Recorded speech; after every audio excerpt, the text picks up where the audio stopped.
నమస్కారం, welcome to senior TV. నా పేరు ఉపేంద్ర. ముందుగా బులెటిన్ వివరాల్లోకి వెళ్తే, ధర్నేబాజ్ అని విమర్శించారు, అరాచకవాది అని ముద్రలేశారు, పబ్లిక్ స్టంట్లు అంటూ ఎద్దేవా చేశారు. వీటన్నిటినీ చీపురు కట్టతో తుడిచి పారేసి ఆ సామాన్యుడు అసామాన్యమైన విజయాన్ని లిఖించాడు. అప్రహితంగా సాగిపోతున్న బీజేపీ విజయయాత్రకు బ్రేకులు వేశాడు. ప్రజల మనసును గెలుచుకొని మళ్లీ ఢిల్లీ పీఠాన్ని అధిష్ఠించబోతున్నాడు. అవినీతి వ్యతిరేక ఉద్యమం పునాదులపై ఆమ్ ఆద్మీ పార్టీని స్థాపించిన కేజ్రీవాల్ ఆది నుంచి తన ప్రత్యేకతను చాటుకున్నారు. అంతే స్థాయిలో వివాదాలు ఆయన్ను చుట్టుముట్టాయి. 2013 ఢిల్లీ అసెంబ్లీ ఎన్నికల్లో సత్తా చాటిన ఆప్ 15 ఏళ్ల కాంగ్రెస్ పాలనకు చెక్ పెట్టి సంచలనం సృష్టించింది. 28 స్థానాలు నెగ్గి మెజారిటీకి కొద్ది దూరంలో నిలిచిపోయిన కాంగ్రెస్ మద్దతుతో కేజ్రీవాల్ గద్దెనెక్కారు. ఎన్నికల సమయంలో ప్రజలకు ఇచ్చిన హామీలను అమలు చేయడంలో ఎక్కడా రాజీ పడలేదు. ప్రతి కుటుంబానికి 667 లీటర్ల వరకు ఉచితంగా నీరందించారు. అవినీతిపై హెల్ప్ లైన్, కామన్వెల్త్ క్రీడల స్కామ్లో మాజీ సీఎం షీలా దీక్షిత్పై ఎఫ్ఐఆర్, చమురు ధరల పెంపు విషయంలో రిలయన్స్ అధినేత ముఖేష్ అంబానీ సహా నాటి కేంద్ర మంత్రి వీరప్ప మొయిలీపై కేసు పెట్టడం దాకా ఆయన తీసుకున్న నిర్ణయాలన్నీ సంచలనాలే. నేరస్తులపై చర్యలు తీసుకోలేని 3 పోలీస్ అధికారులను సస్పెండ్ చేయాలని డిమాండ్ చేస్తూ ఏకంగా పార్లమెంటుకు సమీపంలోనే ధర్నాకు దిగారు. ముఖ్యమంత్రి స్థాయి వ్యక్తి ధర్నాలు చేయడం ఏంటంటూ విపక్షాలు మండిపడ్డాయి. ఇలా కొద్ది రోజులే పదవిలో ఉన్న రోజుకో సంచలనాన్ని నమోదు చేశారు కేజ్రీవాల్. అసెంబ్లీలో జన్లోక్పాల్ బిల్లుపై వివాదం నేపథ్యంలో 2014 ఫిబ్రవరి 15న సీఎం పదవికి రాజీనామా చేశారు. పదవి చేపట్టిన 49 రోజులకే రాజీనామా చేయడం పైన విపక్షాలు విమర్శల వర్షం కురిపించాయి. అనంతరం కేజ్రీవాల్ సార్వత్రిక ఎన్నికలపై దృష్టి సారించి పార్టీని మిగతా రాష్ట్రాలకు విస్తరించేందుకు ప్రణాళికలు రచించారు. వారణాసిలో బీజేపీ ప్రధాని అభ్యర్థి మోదీతో తలపడి ఓడిపోయారు. అటు ఢిల్లీలోనూ ఆప్ ప్రభావం చూపించకపోవడంతో పార్టీ శ్రేణులు నైరాశ్యంలో మునిగిపోయాయి. బీజేపీ విజయయాత్ర కొనసాగుతున్న నేపథ్యంలో ఢిల్లీ ఎన్నికలు రావడంతో ఈసారి కమలనాథనే విజయమని అంతా భావించారు. అయితే కేజ్రీవాల్ ఎక్కడా ఆత్మస్థైర్యాన్ని కోల్పోకలేదు. ప్రతిపక్షాల విమర్శనలు లెక్క చేయకుండా ముందుకు ఉరికారు. పార్టీ కార్యకర్తల్లో ధైర్యం నూరిపోశారు. తాను సీఎం పదవి నుంచి తప్పుకోవడం తప్పేనని నిజాయితీగా ఒప్పుకున్నారు. ఈసారి ఒక్క అవకాశం ఇచ్చి చూడండి అంటూ ఆయన చేసిన అభ్యర్థన ప్రజల హృదయాలను తాకింది. అందుకే సరిగ్గా సంవత్సరం కిందట ఏ పీఠాన్ని అయితే వదులుకున్నారో అదే పీఠాన్ని ఏడాది తిరిగే లోపే జనం ఆయనకు బహుమానంగా అందజేశారు.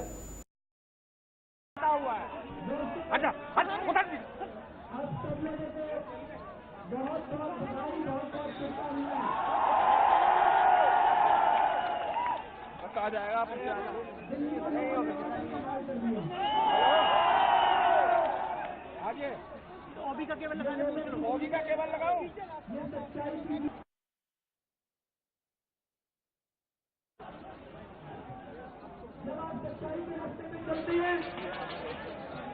दुनिया की सारी ब्रह्मांड की सारी शक्तियां आपकी मदद करती हैं।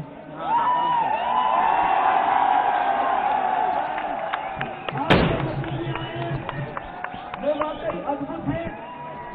मैं दिल्ली की जनता को सलाम करता हूँ।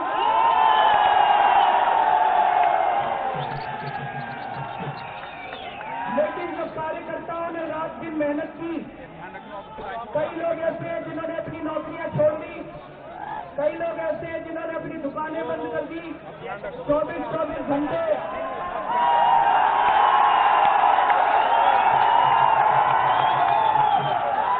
ये उन कार्यकर्ताओं की जीत है। लेकिन अंदर एक डर भी लग रहा है।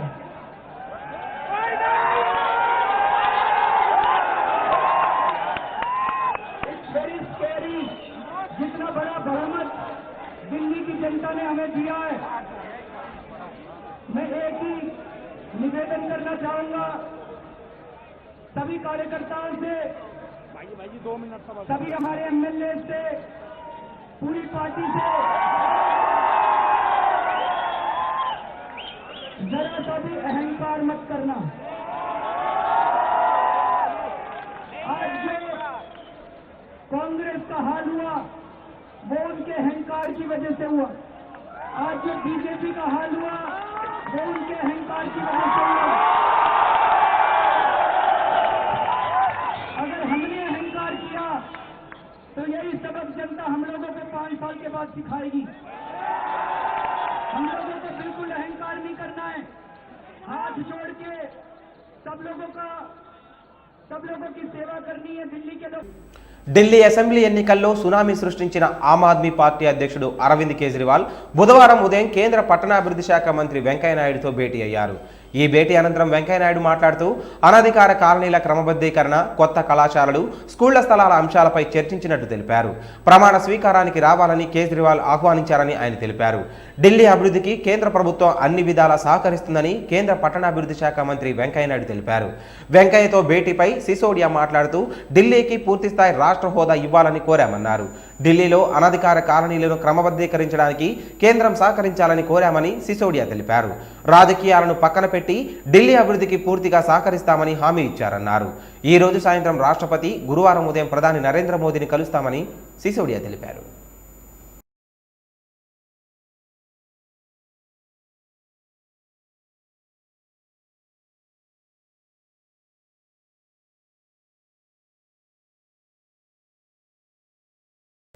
కేజ్రీవాల్ను అవినీతి వ్యతిరేక ఉద్యమకారుడు అన్నా హజారే అభినందించారు. మోదీ ప్రభుత్వం 8 నెలల కిందట కేంద్రంలో అధికారంలోకి వచ్చాక పారిశ్రామికవేత్తలకు మాత్రమే మంచి రోజులు వచ్చాయి. అందుకే ఎన్నికల ఫలితాలు అనుకూలంగా వచ్చాయి. అన్ని రాలినందుకు విలేకరులతో అన్నారు. జన్లోక్పాల్ బిల్లు కోసం ఇదివరకు చేసిన పోరాటాన్ని మరవకూడదని ఆయన ఒకప్పటి నాటి తన సహచరుడైన ఆప్ అధినేతకు సూచించారు.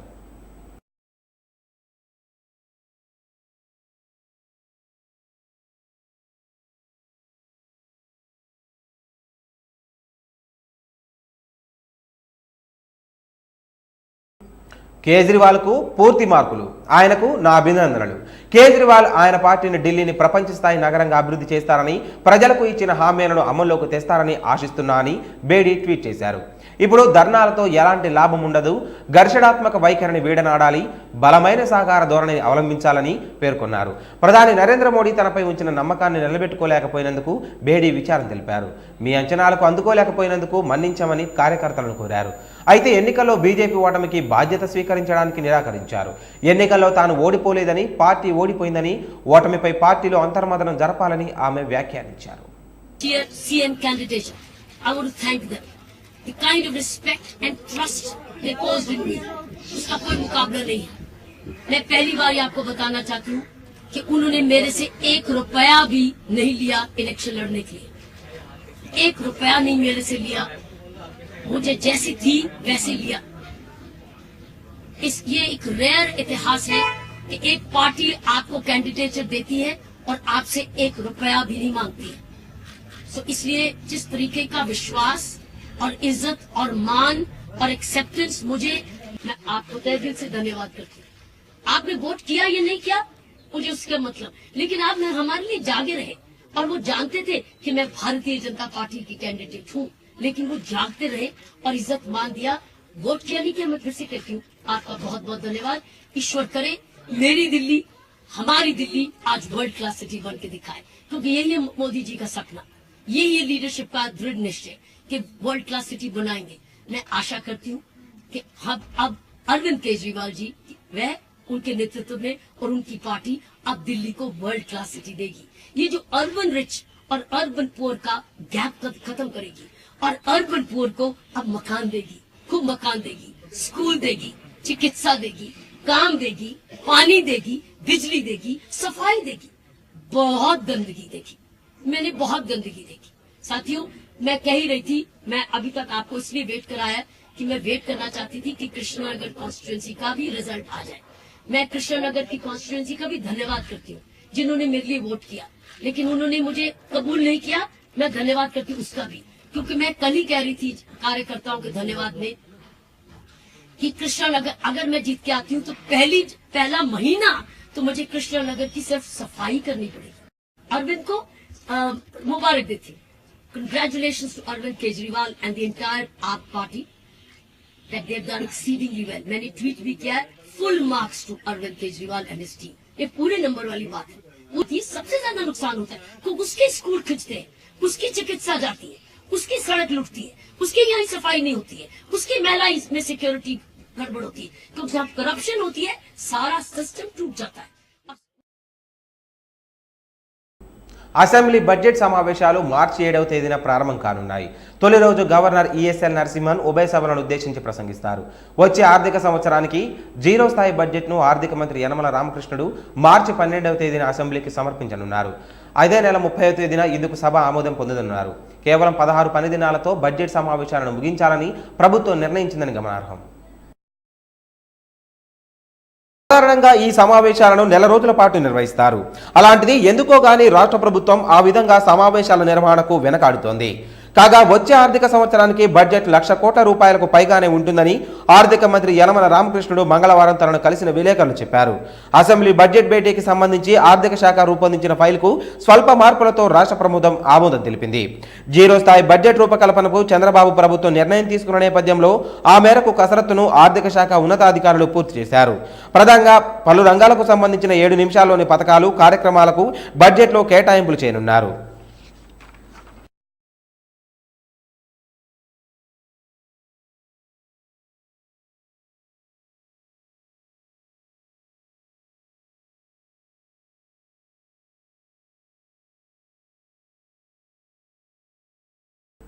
రాష్ట్రంలో గ్రీన్ హౌస్ ఏర్పాటుకు 500 కోట్లు కేటాయించాలని ప్రభుత్వానికి వ్యవసాయ శాఖ విజ్ఞప్తి చేసింది. వచ్చే ఆర్థిక సంవత్సరానికి బడ్జెట్ కేటాయింపులపై మంగళవారం రాష్ట్ర ఆర్థిక మంత్రి ఈటెల రాజేందర్ అధ్యక్షతన జరిగిన సమీక్షా సమావేశంలో వ్యవసాయ శాఖ మంత్రి పోచారం శ్రీనివాస్ రెడ్డి, ఆర్థిక వ్యవసాయ శాఖ అధికారులు పాల్గొన్నారు. వివిధ పథకాల అమలుకు ప్రణాళికేతర వ్యయం కింద 7,340 కోట్ల కేటాయించాలని వ్యవసాయ శాఖ కోరింది. తాజా ప్రతిపాదనలో ప్రణాళిక వ్యయం కింద 2,472 కోట్లు, రెండో విడత రుణమాఫీ కింద పథకం అమలుకు ప్రణాళికేతర వ్యయం కింద 4,250 కోట్లు కేటాయించాలని ప్రతిపాదించారు.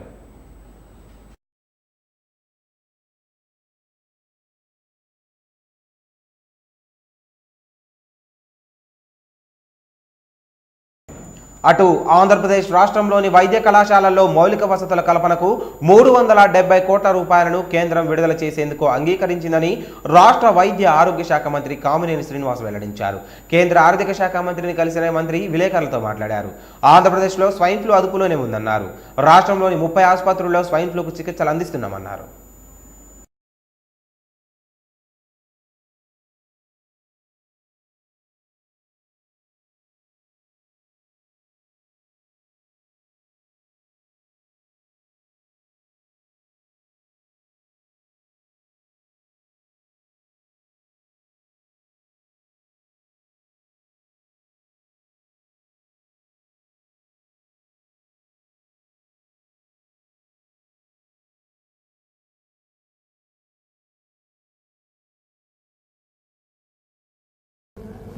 మొత్తం ఇప్పటికి 5 కేసులు చనిపోయారు. బాగానే కంట్రోల్లోనే ఉంది. అంటే కంట్రోల్ అంటే మనం ఇంకా ఇంత కూడా జరగకోకుండా జాగ్రత్తలు తీసుకోవడానికి మన వంతు ప్రయత్నాలు అన్నీ చేసాం. బట్ మనకు వచ్చిన ప్రాబ్లం ఏంటంటే 2/3 అది కేసు మన రాష్ట్రంలో ఉన్న వాళ్ళకి రావట్లేదు, పక్క రాష్ట్రాల నుంచి మనకు వచ్చిన వాళ్ళకి వస్తుంది. మీకు తెలుసు తెలంగాణలో దాదాపు 42 మంది చనిపోయారు. అక్కడ కొంచెం ఎక్కువగా ఉంది. దానికి కారణం చలి, అది అక్కడ ఎక్కువ ఉంటాం. అక్కడి నుంచి మనకు వచ్చిన వాళ్ళు 2/3 హైదరాబాద్ నుంచో, మెదక్ నుంచో, ఖమ్మం నుంచో వచ్చి అక్కడికి వచ్చిన వాళ్ళకి ఆల్రెడీ అక్కడ డిసీజు అంటుకోవడం. అందుకని మనం దీనికి పబ్లిక్ అవేర్నెస్ ఏమి చేయొచ్చు, ఏమి చేయకూడదు అనేది పబ్లిక్ అవేర్నెస్ తీసుకొచ్చాం. అలాగే తీసుకోవాల్సిన జాగ్రత్తలు కూడా అందరికీ తెలియజేసాం. దాంతోపాటు దాదాపు 22 హాస్పిటల్లో 10 బెడ్స్ ఐసోలేషన్ రూమ్స్, అలాగే ఒక 30 హాస్పిటల్లో 5 బెడ్స్ ఐసోలేషన్ వార్డ్స్ క్రియేట్ చేసాం. ప్రజలెవ్వరూ కంగారు పడవలసిన అవసరం లేదు.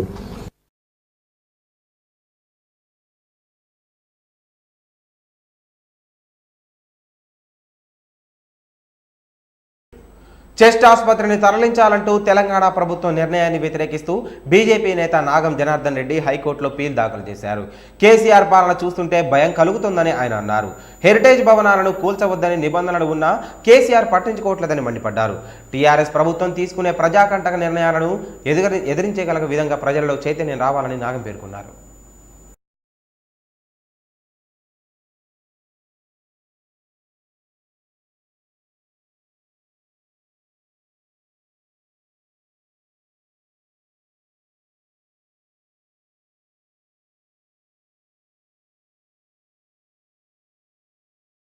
రైతులను ఆదుకోవడంలో టీఆర్ఎస్ ప్రభుత్వం విఫలమైందని తెలంగాణ టీడీపీ నేతలు ఆరోపించారు. బుధవారం టీటీడీపీ సీనియర్ నేతలు పలువురు యనమలను మార్కెట్ యార్డును సందర్శించి రైతుల సమస్యలను అడిగి తెలుసుకున్నారు. రైతుల సమస్యలను ప్రభుత్వం దృష్టికి తీసుకెళ్లామన్నారు. పత్తి, మిర్చికి గిట్టుబాటు ధర విషయంలో కల్పించుకోవాల్సిందిగా కలెక్టర్ను కోరతామని సీనియర్ ఎర్రబెల్లి తెలిపారు.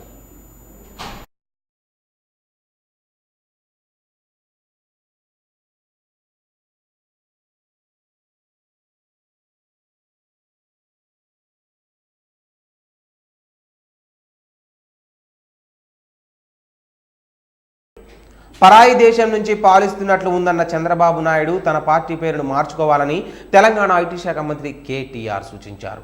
తెలుగుదేశం పార్టీ పేరును పక్క దేశం పార్టీగా మార్చుకోవాలని అన్నారు. ఓవైపు ఖజానాలో డబ్బులు లేవంటూనే మరోవైపు 15 కోట్లతో తన ఛాంబర్ను మరమ్మతు చేయించుకుంటున్నారని కేటీఆర్ విమర్శించారు. చంద్రబాబు వరంగల్ పర్యటనకు ముందే తెలంగాణకు న్యాయంగా రావాల్సిన కరెంటు, నీటి వాటాలపై వివరణ ఇవ్వాలని కేటీఆర్ డిమాండ్ చేశారు.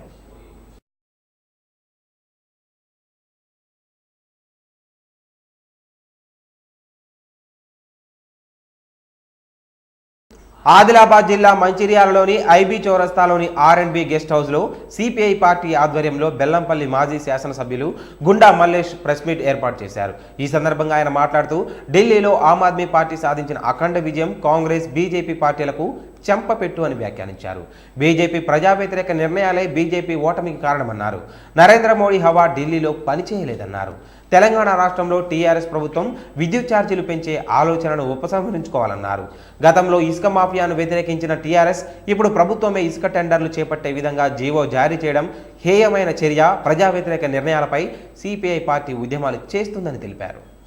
కేజ్రీవాల్ విజయానికి సిపిఐ విజయం పట్ల సిపిఐ హర్షాన్ని వ్యక్తం చేస్తూ ఉన్నాం.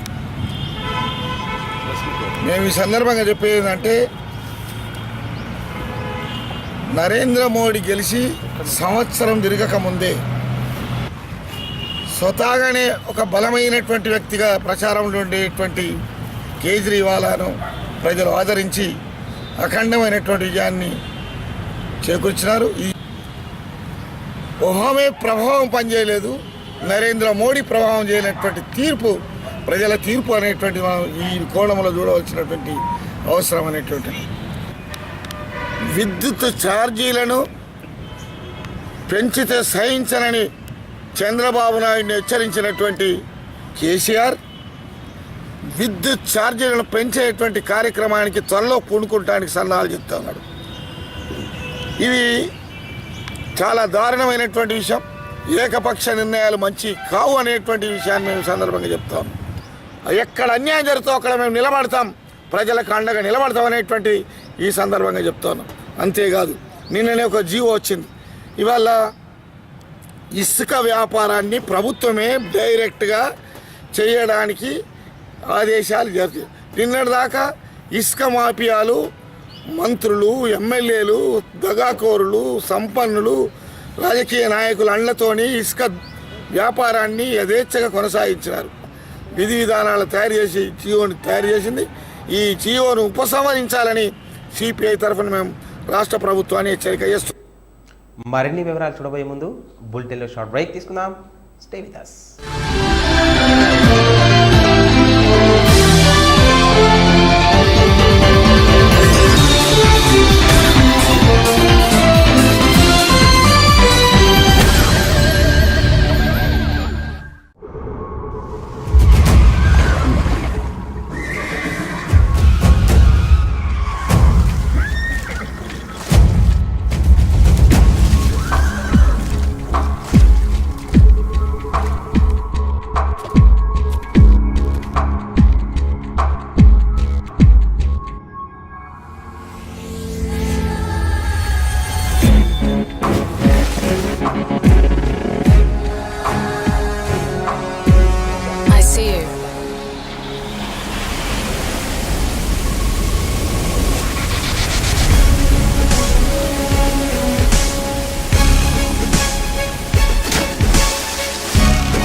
Looks like you need a wash too.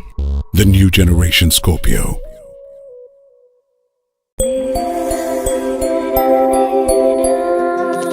వచ్చేనే శుభదినమే వచ్చేనే మెరిసేనే చిరునవ్వే మెరిసేనే బంగారం జతగా సందడి పండగ ఇళ్ళల్లో ఎప్పుడు ఆనందం.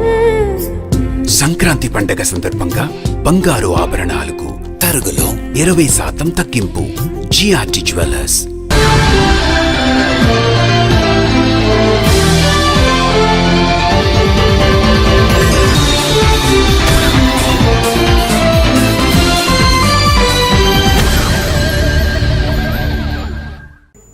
Welcome back.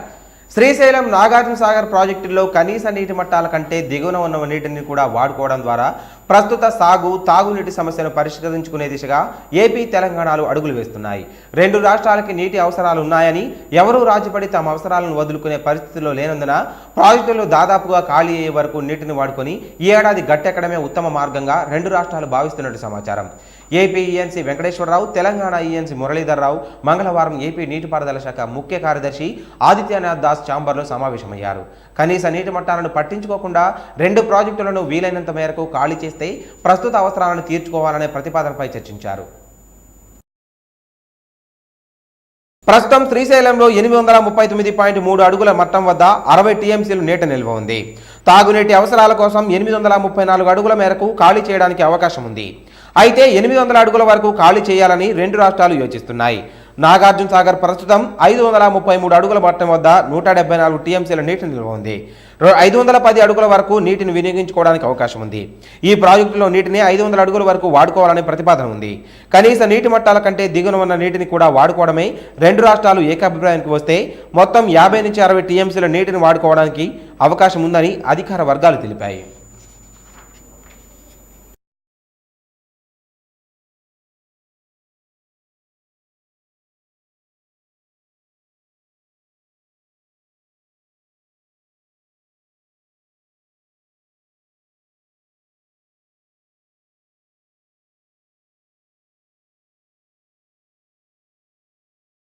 సాగునీటి ప్రాజెక్టులకు సంబంధించి రాష్ట్ర ప్రభుత్వం చేసిన 2,500 కోట్ల చెల్లింపుల్లో ముఖ్యమంత్రికి 200 కోట్లు కమిషన్గా ముట్టాయనే ఆరోపణలు వచ్చాయని, ఈ మేరకు సీఎంను కూడా గవర్నర్ బర్తరఫ్ చేయాలని ఎంఆర్పీఎస్ అధ్యక్షుడు మందకృష్ణ మాదిగ డిమాండ్ చేశారు. రాజయ్యను మంత్రివర్గం నుంచి తొలగించడానికి కేసీఆర్ ముందే ప్రణాళికలు సిద్ధం చేశారని ఆయన ఆరోపించారు. దీనికి నిరసనగా మంగళవారం కలెక్టరేట్ ఎదుట ధర్నా రాస్తారోకో నిర్వహించారు. ఉప ముఖ్యమంత్రిగా రాజయ్య ఎలాంటి అవినీతికి పాల్పడలేదని అన్నారు. మాదిగాలను అణగదొక్కాలని నిర్ణయించుకున్న కేసీఆర్ స్వతంత్రంగా వ్యవహరిస్తున్న రాజయ్యపై వేటు వేశారని ధ్వజమెత్తారు. కేసీఆర్ రాజన్నకు చేసిన అవమానాన్ని మాదిగలకు, మాలలకు, మహిళా సమాజానికి మంత్రివర్గంలో చోటు కల్పించకుండా చేసిన అన్యాయాన్ని మరింత శక్తివంతంగా ప్రజల్లోకి తీసుకెళ్తాం.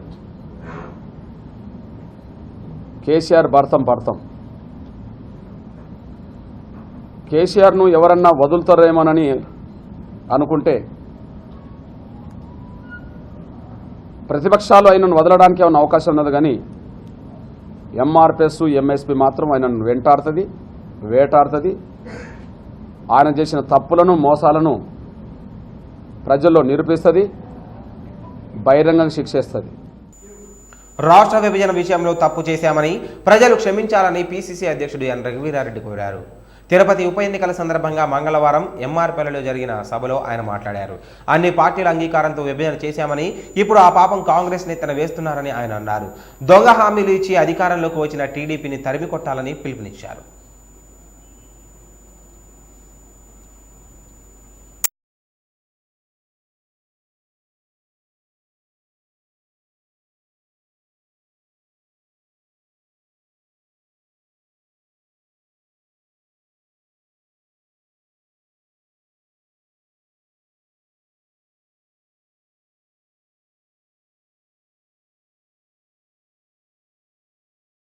సికింద్రాబాద్ స్టేషన్లో జీఆర్పీ ఆర్పీఎఫ్ పోలీసులు స్పెషల్ డ్రైవ్ చేపట్టారు.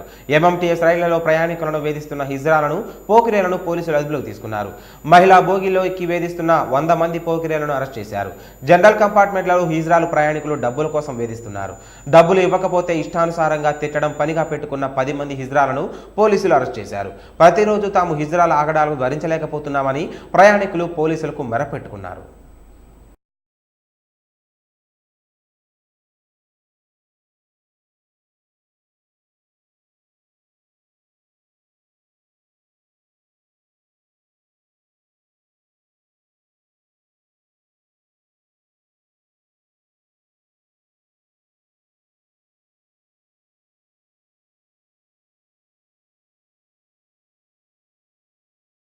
కోచెస్ అంటే ఫిజికల్లీ హ్యాండిక్యాప్డ్ కోచెస్లో లేడీస్ కోచెస్లో కూడా అనాథరైజ్డ్ పర్సన్స్ ట్రావెల్ చేస్తున్నారని కంప్లైంట్స్ ఎక్కువగా ఉన్నాయి. ముఖ్యంగా వీటి మీద దృష్టి పెట్టుకుంటూ మిగతా స్టేషన్ పర్మిసెస్లో క్లీన్లీనెస్ మీద, ఫుట్బాల్ ట్రావెలింగ్ కానీ, వెహికల్ పార్కింగ్స్, రాంగ్ పార్కింగ్స్ కానీ వీటిలన్నిటి మీద కూడా కాన్సన్ట్రేట్ చేస్తూ ఈరోజు రైడ్స్ కండక్ట్ చేస్తున్నాం. ఇప్పటివరకు సుమారు 100 మందిని పట్టుకోవడం జరిగింది. హైదరాబాద్ నగరంలోని భరత్ నగర్ వద్ద మెట్రో రైలు పనులు ప్రారంభమయ్యాయి. ఆర్ఓబి పనులను దక్షిణ మధ్య railway GM Srivastava, metro rail MD NVS Reddy ప్రారంభించారు. సకాలంలో మెట్రో రైలు పనులు పూర్తి చేస్తామని అధికారులు తెలిపారు. ఆర్ఓబి పనుల నేపథ్యంలో అక్కడ ట్రాఫిక్ను మళ్లించారు. నగరంలో పలు చోట్ల మెట్రో రైలు పనులు జరుగుతున్న విషయం తెలిసిందే.